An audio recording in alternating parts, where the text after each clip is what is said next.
Hello everyone, hello and welcome back to our channel. तो जैसे आपने देखा था लास्ट वीडियो में हम लोग ने अपना अरिथमेटिक प्रोग्रेशन एपी वाला चैप्टर स्टार्ट करा था ऑफ क्लास 10th मैथमेटिक्स। हम लोग एनसीईआरटी एग्जाम्पलर एक्सरसाइजेस कर रहे थे। तो लास्ट वीडियो में हमने फर्स्ट एक्सरसाइज की थी जो कि मेनली एमसीक्यू के ऊपर थी। आज की वीडियो में हम अपनी एक्सरसाइज 5.2 सेकेंड एक्सरसाइज करने वाले हैं, which is going to be only on the very short answer questions. छोटी सी एक्सरसाइज है, बहुत ज्यादा टाइम नहीं लगेगा। आई होप आप लोगों ने एक बार वो लास्ट वाली वीडियो देखी है एंड आप लोगों ने एक बार चैप्टर रिवाइज करा है। बेसिक चैप्टर है, सिर्फ 3 ही फॉर्मूले हैं। मतलब एक बेसिक कॉन्सेप्ट है कि एपी अरिथमेटिक प्रोग्रेशन होता क्या है कि आपका एक फर्स्ट टर्म होता है जिसको हम ए से डिनोट करते हैं एंड सक्सेसिव टर्म्स के बीच में जो डिफरेंस है वो कॉमन होना चाहिए, मतलब वो सेम होना चाहिए, इसलिए हम उसको क्या बोलते हैं, कॉमन डिफरेंस। तो जैसे अगर आपका फर्स्ट नंबर 1 है, सेकंड नंबर 2 है, थर्ड नंबर 3 है उस सीरीज का, तो वो एक एपी होगी। क्यों? क्योंकि हर टर्म के बीच में 1 का डिफरेंस है, +1 का। तो एक कॉमन डिफरेंस होता है, एक फर्स्ट टर्म है जिसको हम ए से डिनोट करते हैं। फिर nth टर्म कैसे फाइंड आउट करना है, उसका एक फॉर्मूला है a + n - 1d will give you the nth term. उसके बाद आपका सम ऑफ फर्स्ट एंड टर्म्स का फॉर्मूला है which is n/2 × 2a + n - 1d। ठीक है, यही फॉर्मूले हैं बस पूरे चैप्टर में, इसके अलावा और कुछ नहीं है। So let's get started with our second exercise. First question देखो क्या बोल रहा है, आपको जस्टिफाई करना है आंसर को कि कौन सी इनमें से सीरीज, आपको 7 पार्ट्स गिवन है, मतलब 7 सीरीज गिवन है। आपको ये बोला है विच of the following form an AP, पहचान के बताना है कौन सा एपी है कौन सा नहीं है। तो एपी कोई भी सीरीज एपी कब कहलाई जाएगी, जब उस सीरीज के जो भी सक्सेसिव टर्म्स है उन सबके बीच में जो डिफरेंस हो वो सेम हो। इसलिए हम उसका नाम ही क्या है, कॉमन डिफरेंस। खाली डिफरेंस भी बोल सकते हैं बट कॉमन डिफरेंस क्यों बोल रहे हैं, क्योंकि वो डिफरेंस सेम रहता है थ्रू आउट। ठीक है, तो फर्स्ट पार्ट में देखो, पहला टर्म है -1, फिर है -1, फिर -1, सेम ही नंबर से, मतलब यहां से यहाँ पे कॉमन डिफरेंस कितना है, 0। फिर सेकंड से थर्ड टर्म में कॉमन डिफरेंस 0, फिर थर्ड से फोर्थ में कॉमन डिफरेंस 0। कॉमन डिफरेंस 0 है, सेम है common difference for all the terms जितनी भी सीरीज में गिवन है। तो क्या ये एपी होगा? यस, ये एपी हो जाएगा। एपी सिर्फ और सिर्फ कैसे पहचानना है कि सक्सेसिव टर्म्स के बीच में डिफरेंस अगर कॉमन है तो एपी है, नहीं है तो नहीं है, होगा एपी। ठीक है, जैसे सेकंड पार्ट देखो, 0 2 0 2, 0 से 2 पर आए, कितना डिफरेंस है, +2 का, आपने 2 ऐड करा। 2 से वापस 0 पे जाने के लिए आप क्या करोगे, -2 कर रहे हो, और 0 से 2 जाने के लिए फिर से +2। तो ये एपी नहीं होगा। एपी क्यों नहीं होगा? क्योंकि पहले 2 टर्म्स के बीच में +2 का डिफरेंस है, नेक्स्ट सेकंड और थर्ड टर्म के बीच में -2 का डिफरेंस है। क्योंकि 2 कॉमन डिफरेंस है, पहला कॉमन डिफरेंस 2 है और फिर -2 है, 2 कॉमन डिफरेंस नहीं हो सकते, तो ये एपी नहीं होगी। थर्ड पार्ट क्या है, 1 1 2 2 3 3। देखो सेम प्रॉब्लम है इसके साथ भी। कैसे? पहले दोनों टर्म्स में 0 सम है, फिर 1, फिर 0, फिर 1, फिर 0। कॉमन डिफरेंस कितना आ रहा है, कॉमन डिफरेंस पहले 2 टर्म्स के बीच में 0 है, बट उसके बाद उसके सेकंड और थर्ड टर्म में 1 है, फिर से 0 है, फिर 1 है, ऐसे 2 कॉमन डिफरेंस है, तो एपी नहीं होगा। नेक्स्ट फोर्थ क्वेश्चन में देखो, 11 से 22 +11 का कॉमन डिफरेंस, फिर 22 से 33 +11, कॉमन डिफरेंस कितना आ रहा है, सिर्फ और सिर्फ 11, तो एपी होगा यस। फिफ्थ क्वेश्चन क्या बोल रहा है, 1/2 1/3 1/4। तो देखो कॉमन डिफरेंस पहले निकाल के देखो, 1/3 - 1/2, कॉमन डिफरेंस कितना आया, -1/6। फिर 1/4 - 1/3, कॉमन डिफरेंस कितना आया, -1/12। अगेन 2 अलग अलग कॉमन डिफरेंस, मतलब 2 अलग अलग डिफरेंसेस आ रहे हैं, कॉमन नहीं है, सेम नहीं है, तो ये एपी नहीं होगा। नेक्स्ट 2 2 स्क्वायर 2 की पावर 3 2 की पावर 4। अब देखो इसको अगर मतलब खोल के लिखोगे पावर सॉल्व करके, तो 2 की पावर 2 4, 2 की पावर 3 8, फिर 16 एंड सो ऑन। तो यहाँ पर कॉमन डिफरेंस कितने का है, 2 का, यहाँ पर कॉमन डिफरेंस कितने का है, 4 का, यहाँ पर कॉमन डिफरेंस कितना है, 8 का। मतलब डिफरेंस कितना है, 8 का। क्योंकि अब 3 अलग अलग डिफरेंसेस आ रहे हैं, डिफरेंस सेम नहीं है, तो क्या होगा, ये एपी नहीं होगी। नेक्स्ट √3 √12, सेम प्रॉब्लम है। देखो आप √12 को कैसे लिख सकते हो, पहले तो सिंप्लीफाई करके √12 को लिख सकते हो 2√3 से। तो 2√3 और √3 में क्या होगा, +√3 का डिफरेंस, करेक्ट। मतलब आप जब पहले 27 को कैसे लिख सकते हो, पहले मतलब खोल कर लिख लो, सिंप्लीफाई करके लिख लो। 27 को कैसे लिख सकते हो, 3√3। √48 को कैसे लिख सकते हो, 4√3। देखो कुछ दिख रहा है, सीरीज क्या बन रही है आपकी, √3 2√3, फिर 3√3, फिर 4√3। आप अगर यहाँ पे कॉमन डिफरेंस निकालोगे, 2√3 - √3 कितना आएगा, √3, फिर से √3, फिर 4√3 - 3√3, अगेन √3। कॉमन डिफरेंस कितना आ रहा है हर बार, √3 का कॉमन डिफरेंस है एकदम, मतलब सेम है डिफरेंस, तो एपी हो जाएगी, यस होगा यहाँ पर आंसर लास्ट पार्ट। ठीक है, ये था हमारा फर्स्ट क्वेश्चन। सेकंड क्वेश्चन क्या बोल रहा है, justify whether it is true to say that -1 -3/2 -2 5/2 forms an AP. Again क्या चेक करना है, कॉमन डिफरेंस। देखो -3/2 -1 +1 हो जाएगा, कितना हो गया -3 + 2/2 -1/2, करेक्ट। अब अगेन इन दोनों टर्म्स के बीच का डिफरेंस निकालो, -2 + 3√2 + 3/2 -4 + 3/2 कितना आया -1/2। -2 और 5/2 में डिफरेंस निकालो, 5/2 + 2 2 2 = 4 और +5/2 कितना आ रहा है 9/2। देखो अब पहले तीन टर्म्स में तो कॉमन डिफरेंस सेम आ रहा है, मतलब फर्स्ट और सेकंड टर्म के बीच में डिफरेंस कितना था -1/2, सेकंड और थर्ड में भी -1/2। बट प्रॉब्लम का आई जब आप थर्ड और फोर्थ टर्म के बीच का डिफरेंस निकाल रहे हो तो वो अब -1/2 आना चाहिए था अगर ये एपी होता, बट वो डिफरेंस कितना आया 9/2। तो डिफरेंस क्योंकि कांस्टेंट नहीं है, मतलब सेम नहीं है, कॉमन नहीं है, तो ये एपी नहीं होगा। तो ये स्टेटमेंट कैसी हो जाएगी, फॉल्स। आपसे पूछा है state whether it is true, तो क्या लिखोगे, इट इज नॉट ट्रू, मतलब कोई भी चीज ट्रू नहीं होती तो क्या लिखते हैं, फॉल्स। क्वेश्चन नंबर 3 क्या बोल रहा है, फॉर द एपी आपको गिवन है, can we directly find A30 - A20। अच्छा, आपको बोल रहे हैं कि आपको ये बताना है कि 30th टर्म और 20th टर्म का अगर आपको डिफरेंस निकालना है बिना वो दोनों टर्म्स एक्चुअली कैलकुलेट करें, तो क्या आप ये निकाल सकते हो, आपको बताना है और जस्टिफाई करना है कि आप आंसर जो भी दे रहे हो क्यों दे रहे हो। देखो पहली बात तो आंसर क्या होगा, यस हम निकाल सकते हैं। कैसे निकाल सकते हैं, nth टर्म वाला फॉर्मूला मुझे पता है। nth टर्म कैसे निकालते हैं एपी की, a + n - 1 into d। ठीक है, तो मान लो आपसे क्या पूछा है, 30th term - 20th term. 30th term को कैसे रिप्रेजेंट कर सकते हो, a + 29d। अगर पहला टर्म a है, d is the common difference. -20th term को कैसे रिप्रेजेंट कर सकते हो, a + 19d, करेक्ट। अगर आप ये ब्रैकेट खोलो, माइनस साइन को अंदर लो, a + 29d -a - 19d, a से a कैंसिल हो गया, आंसर कितना आएगा 29 - 19 10d। तो डिफरेंस इन दोनों के बीच में कितना होगा, 10d के इक्वल का डिफरेंस होगा। तो d आपको पता है, देखो एपी गिवन थी -3 -7 -7 + 3 हो जाएगा तो -4, फिर -7 से -11 जाने के लिए -4, कॉमन डिफरेंस कितना है -4, आंसर कितना आ जाएगा 10 × -4 यानी कि -40। तो हमने डिफरेंस कैलकुलेट कर दिया बिना दोनों टर्म्स कैलकुलेट करे, यही हमको शो करना है, मतलब कैलकुलेट करके दिखाना पड़ेगा डिफरेंस, और जस्टिफिकेशन भी हो जाएगा कि कैसे बिना 30th और बिना 20th टर्म निकाले आप कर सकते हो, डायरेक्टली nth टर्म वाला फॉर्मूला यूज करके। ठीक है, नेक्स्ट फोर्थ क्वेश्चन क्या बोल रहा है, 2 APs have the same common difference, first term of 1 AP is 2 and that of the other is 7। यानी कि एक AP है आपकी 2, बोला है दोनों का कॉमन डिफरेंस सेम है, यानी कि सेकंड टर्म हो जाएगा, मान लो कॉमन डिफरेंस d है 2 + d, फिर 2 + 2d and so on. Second AP कहां से स्टार्ट हो रही है, 7 से, दूसरा टर्म क्या हो जाएगा 7 + d, फिर 7 + 2d एंड सो ऑन। क्या बोला है, difference between their 10th term is same as the difference between their 21st terms. मतलब क्या बोला है, पहले एपी का 10th टर्म, पहले एपी का 10th टर्म क्या हो जाएगा, देखो अगेन nth टर्म क्या होता है, a + n - 1 into d। 10th term निकालोगे तो कितना हो जाएगा, a + 9d।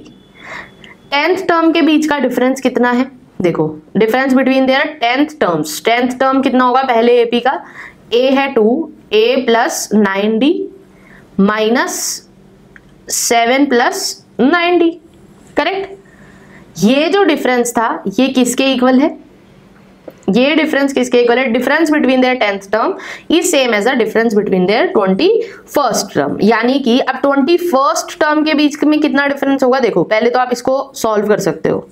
कैसे सॉल्व कर सकते हो, 2 - 7 हो जाएगा आंसर, +9d -9d कैंसिल हो जाएगा, मतलब -5। ठीक, 21st टर्म के बीच का डिफरेंस निकालो, पहले एपी की 21st term 2 + 19 20d -7 + 20d, again ये कितना हो जाएगा -5, फिर से 20d + 20d -20d कैंसिल हो गया, दोनों के बीच में सेम आ रहा है। क्या बोला है, which is the same as the difference between any 2 corresponding terms. मतलब आपसे बोला, आपने 10th टर्म के बीच का डिफरेंस निकाला, उन दोनों एपीस की कितना आया -5। ये डिफरेंस सेम है किसके, उन एपीस की 21st टर्म के। ठीक, आपसे बोल रहे हैं which is same as the difference between any 2 corresponding terms. Corresponding terms मतलब मान लो आप अगर दूसरा टर्म लो दोनों का, ठीक है, अगर आप दोनों एपीस का सेकंड वाला टर्म लोगे तो डिफरेंस कितना आएगा, 2 + d 7 minus D, plus D minus D cancel होगा, -5 आ रहा है। ऐसा आपसे पूछा है y का आंसर क्या होगा? अगर आप nth टर्म निकालो फर्स्ट एपी का और nth टर्म निकालो सेकंड एपी का, कितना आएगा? a plus n minus 1d minus a plus n minus 1 into D. तो plus n minus 1d minus n minus 1d cancel हो गया, ये आ गया -5। तो कभी भी दोनों एपीज की कॉरेस्पॉन्डिंग टर्म्स लोगे तो कॉरेस्पॉन्डिंग टर्म्स के बीच का डिफरेंस हमेशा सेम आएगा। क्यों? क्योंकि दोनों एपीज का कॉमन डिफरेंस सेम है। आप इसको देख और कैसे सकते हो कि जब भी कभी कॉमन डिफरेंस सेम दिया जाए दो एपीज का और वो दो अलग अलग नंबर से स्टार्ट हो रही है, इसका एसेंशियली मीनिंग क्या है? जैसे मान लो अगर आप डी की यहाँ पर कुछ वैल्यू ले लो, मान लो आपने डी की वैल्यू 5 ले ली, तो हो क्या रहा है? जो दूसरी एपी है वो पहले एपी का पार्ट होती है। मतलब जो भी एपी छोटे नंबर से स्टार्ट हो रही है, दूसरी एपी उसका ऑलरेडी पार्ट होगा। जैसे मान लो अगर पहली एपी बनती डी की वैल्यू अगर आप 5 ले लेते, ठीक है, तो पहली एपी बनती 2 7 12 फिर 5 17 and so on. Second AP क्या बनती? 7 12 17 एंड सो ऑन। तो दिख रहा है आपको दूसरी एपी जो बड़े नंबर से, मतलब जो 7 से स्टार्ट हो रही थी, वो ऑलरेडी पहली एपी का पार्ट है। तो कॉमन डिफरेंस जब भी सेम गिवन हो दो एपीज का, इसका मतलब एक एपी दूसरी एपी का ऑलरेडी कहीं पर पार्ट होगा। ठीक है, I hope this question is clear. Next question number 5 क्या बोल रहा है? Is 0 a term of the AP? आपसे पूछा है इस एपी का टर्म होगा क्या? तो पहली बात तो देखो, अगर आपको पॉजिटिव नंबर्स दिख रहे हैं, कॉमन डिफरेंस अगर नेगेटिव नहीं होगा तो कभी टर्म 0 हो ही नहीं सकता, पहली चीज। दूसरी चीज, अगर आपको चेक करना है, मतलब पहली तो ये हो गई, देखकर ही आप बता सकते हो कि पॉसिबिलिटी भी है या नहीं। तो यहाँ पर कॉमन डिफरेंस नेगेटिव है, यहाँ पर कितना हो रहा है? -3, यहाँ पर भी कितना हो रहा है? -3। तो पॉसिबिलिटी तो लग रही है कि शायद 0 आ सकता है, बट जरूरी नहीं कि हर बार 0 आए। तो क्या करना है आपको क्या करना है? nth टर्म को 0 से इक्वेट करो। अगर 0 एपी में होगा तो कोई सी नंबर ऑफ टर्म भी होगी ना, या 10वीं टर्म, 11वीं, 12वीं, कोई सी 12th टर्म, 13th टर्म, कोई टर्म तो 0 होगी। तो अगर हम n फाइंड आउट कर पाए होल नंबर में, तो यानी कि 0 उसका पार्ट होगा। अगर हम नहीं फाइंड आउट कर पाए मतलब नहीं होगा।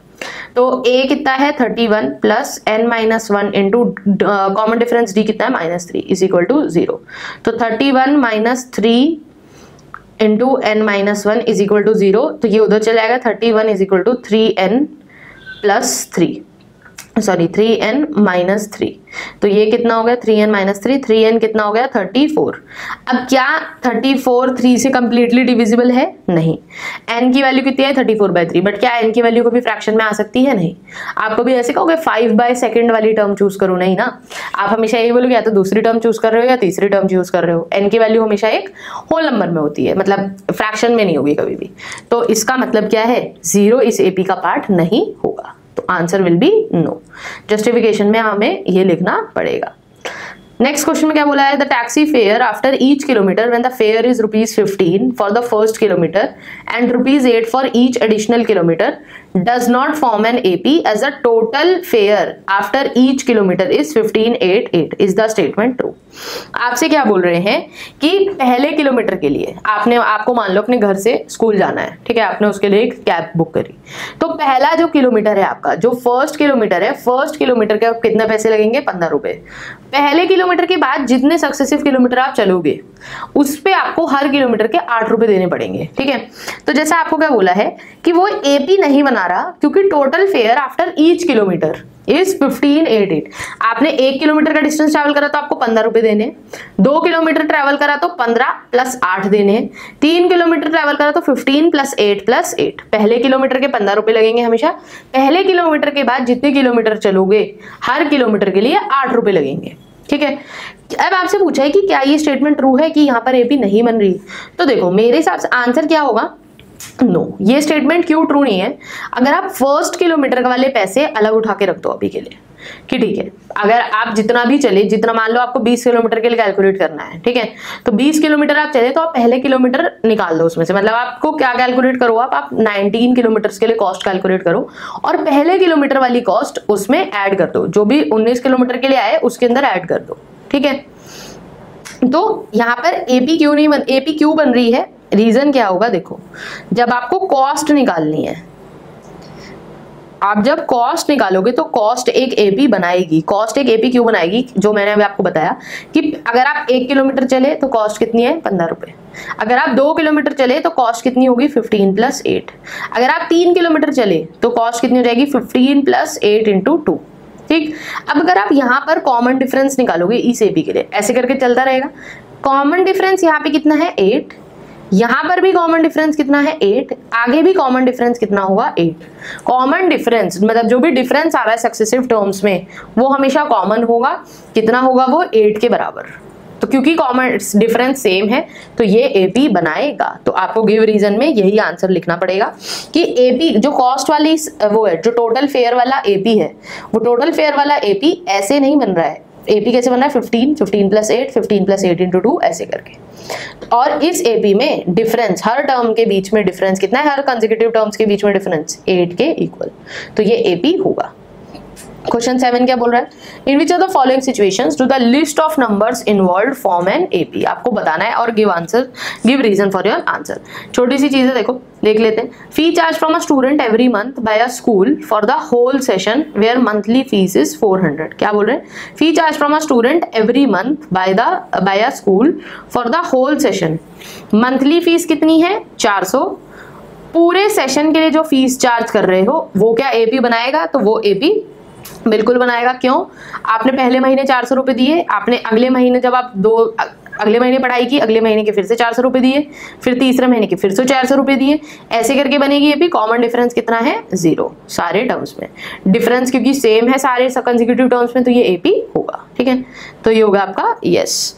नेक्स्ट सेकंड में क्या बोला है, fee charge every month by a school from classes 1 to 12 when monthly fee for class 1 is 250 and it increases by 50 for the next higher class. देखो क्या बोल रहे हैं, पहली फर्स्ट क्लास के लिए 250 रुपीज एक मंथ में पूछा है, एक महीने में स्कूल का टोटल कलेक्शन जो बन रहा है। ठीक है, तो स्कूल ने फर्स्ट क्लास से कितने पैसे लिए होंगे एक महीने में 250 रुपए, हर क्लास के लिए कितने बढ़ रहे हैं 50 रुपीज बढ़ रहे हैं। सेकंड क्लास के लिए कितने पैसे लिए होंगे 250 + 50, थर्ड क्लास वाले बच्चों से 250 + 50 × 2। कॉमन डिफरेंस दोनों सारे कंसेक्यूटिव टर्म्स के बीच में कितने का आ रहा है 50 का डिफरेंस, क्योंकि कॉमन है, फिक्स्ड है, सेम है, तो ये एपी बन रहा होगा। नेक्स्ट क्या बोला है, amount of money in the account of Varun at the end of every year when 1000 is deposited at simple interest of 10% per annum. देखो इसमें कैसे बन रहा है कि उसने अभी 1000 रुपए दिए पहले साल, नेक्स्ट ईयर उसको 10% का सिंपल इंटरेस्ट मिलेगा। 10% का सिंपल इंटरेस्ट मतलब हर साल सिंपल इंटरेस्ट हमेशा इसी पे कैलकुलेट होता है 1000 पे ही, कंपाउंड अगर होता तो ये भी नहीं बनती। सिंपल में क्या बोल रहे हैं, उसको पहले साल 100 रुपए मिले, दूसरे साल उसको 1000 + 100 × 2, तो कॉमन डिफरेंस सारे टर्म्स के बीच में कितना आया 100 का, तो ये एपी इसलिए बन रही है। नेक्स्ट क्या बोला, number of bacteria in a certain food item after each second when they double in every second. देखो तो पहले सेकंड पे मान लो x बैक्टीरिया थे, हर सेकंड के बाद डबल हो रहे हैं, नेक्स्ट में 2x हो गए, फिर 4x, फिर 8x। कॉमन डिफरेंस कितने का है, यहाँ पर कॉमन डिफरेंस है x, यहाँ पर कॉमन डिफरेंस है 2x, यहाँ पर कॉमन डिफरेंस है आपका 4x का, तो कॉमन डिफरेंस क्या सेम है, नहीं, कॉमन डिफरेंस सेम नहीं है, तो ये एपी नहीं होगा। ठीक है, नेक्स्ट लास्ट क्वेश्चन में आपको जस्टिफाई करना है whether it is true to say that following are the nth terms of an AP. 2n - 3, 3n² + 5, 1 + n + n²। Check करके बताना है। देखो आप क्या करो, n की वैल्यू पुट करो और वैल्यू पुट करके देखो, जैसे आप एपी बनाकर देखो इस फॉर्मूले के अकॉर्डिंग, अगर आप n की वैल्यू 1 रखो, 2 रखो, 3 रखो, ऐसे करके एक एपी बनाओ। ठीक है, अगर वो एपी में कॉमन डिफरेंस सेम है तो वो एपी बन रहा है, ये फॉर्मूला वैलिड हो। तो मैंने क्या बोला, हर टर्म में जो भी आपको ये nth टर्म गिवन है उसके लिए आप एपी बना के देखो। तो n की वैल्यू 1, 2, 3 ऐसे पहले 4 टर्म लिख के देखते हैं तीनों फॉर्मूले यूज करके। तो पहला टर्म कितना हो जाएगा 2 - 3 - 1, फिर नेक्स्ट टर्म 1, फिर 3, फिर 5। ठीक है, तो कॉमन डिफरेंस कितना आया यहाँ पर सभी के बीच में, यहाँ पर कॉमन डिफरेंस आ गया +2, यहाँ पे कॉमन डिफरेंस आ गया +2, यहाँ पे कॉमन डिफरेंस आ गया +2, तो ये एपी का nth टर्म का फॉर्मूला हो सकता है। नेक्स्ट में एपी कितनी बनेगी 1, 3 + 5 8, 2 2 4, 3 12, 12 + 5 17, फिर आपका 3 पे बन जाएगा 32। यहाँ पर कॉमन डिफरेंस कितना है, देखो यहाँ पर कॉमन डिफरेंस आ गया 9 का, यहाँ पर कॉमन डिफरेंस आ गया 15 का, कॉमन डिफरेंस सेम है नहीं, तो ये AP का टर्म नहीं हो सकता। नेक्स्ट में क्या बोला है, यहाँ पर टर्म कितना हो जाएगा AP का, फर्स्ट टर्म 3, फिर 2 2 4 + 2 6 + 1 7, फिर 3 3 3 9 9 + 3 12 13, 3 7 13 ऐसे करके AP बनी। यहाँ पर डिफरेंस कितना है 4, यहाँ पर डिफरेंस कितना है 6, डिफरेंस कॉमन है नहीं, डिफरेंस सेम नहीं है, तो ये AP का टर्म नहीं होगा। So this was all about our exercise 5.2 of NCERT exemplar. I hope this video has helped you in clearing out the concepts and in terms of a good practice. So if you found this content helpful, then do like, share and subscribe to our channel. Thank you so much for watching the video. See you in the next video.